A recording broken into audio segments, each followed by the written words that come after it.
Alors Guillaume Pelletier, on va parler aussi de l'UMP. Aujourd'hui, samedi, s'est tenu le Conseil national de votre parti. Est-ce que vous pensez avoir réussi à donner une image unie de l'UMP ? L'unité est un combat quotidien et l'unité n'est jamais parfaite. Je ne veux pas vous raconter d'histoire.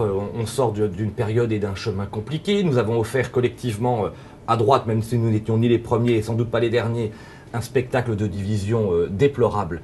Et moi, j'ai eu honte par moments de mon engagement politique, même si je suis fier de faire de la politique, parce que je considère que c'est quand on défend le bien commun et l'intérêt général, c'est absolument nécessaire. Mais le moins que l'on puisse dire, c'est qu'entre la situation d'il y a un an et la situation de samedi dernier, il y a un fossé considérable, et que grâce à l'action de Jean-François Copé, grâce aux efforts de François Fillon, de Bruno Le Maire, de Xavier Bertrand et de tant d'autres, nous avons offert dans une sorte de première étape, l'image d'un rassemblement et d'un parti rassemblé. Et derrière l'unité et le rassemblement, ça compte mais c'est pas l'essentiel, c'est surtout nous sommes capables aujourd'hui d'avancer des propositions concrètes et un projet audacieux. Et le moins que l'on puisse dire de manière incontestable, c'est que Jean-François Copé a métamorphosé notre parti en lui permettant de retrouver le chemin de l'unité et du travail ensemble. Comment expliquez-vous que le premier opposant de France soit le dernier dans toutes les enquêtes d'opinion, Jean-François Copé ? Vous savez, je suis à la fois un passionné des enquêtes d'opinion, que je lis. Vous avez un homme politique qui vous dit qu'il ne lit pas les enquêtes d'opinion. Vous aimez bien les médias. Il faut pas, et j'aime bon.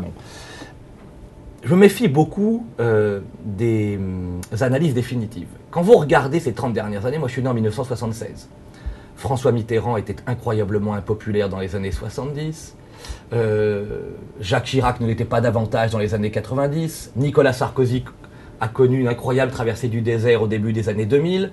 Donc, quand on est en queue de peloton dans les sondages, il n'est pas impossible un jour d'arriver en haut de l'affiche dans les suffrages. Donc vous savez, ce qui compte, c'est la sincérité, c'est la détermination. Le pouvoir est au plus bas dans l'opinion. Oui. Comment se fait-il que l'opposition n'émerge pas davantage, et en particulier son chef? Alors, ne répondez pas à la question.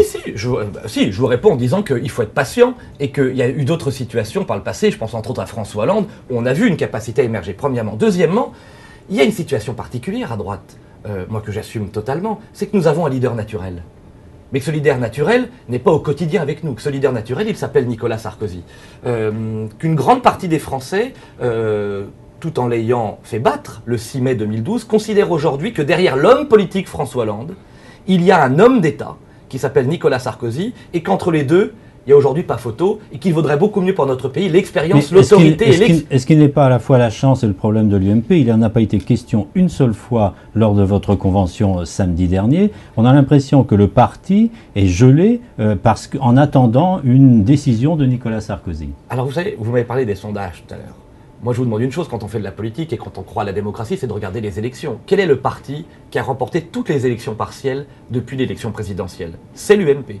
Quel est aujourd'hui le premier parti de France en termes d'adhérents? Plus de 320 000 adhérents à jour de cotisation. C'est l'UMP. Donc bien sûr que tout ne va pas bien. Mais aujourd'hui, le grand parti de l'alternance, le grand parti de l'alternative, et nous le verrons dans les 36 000 communes au moment des élections municipales, c'est l'UMP. Parce que notre objectif, c'est qu'il y ait le 30 mars prochain au soir le moins de maires socialistes en France possible, et que le seul moyen d'y parvenir, c'est de mettre et de glisser dans l'urne le bulletin de vote UMP.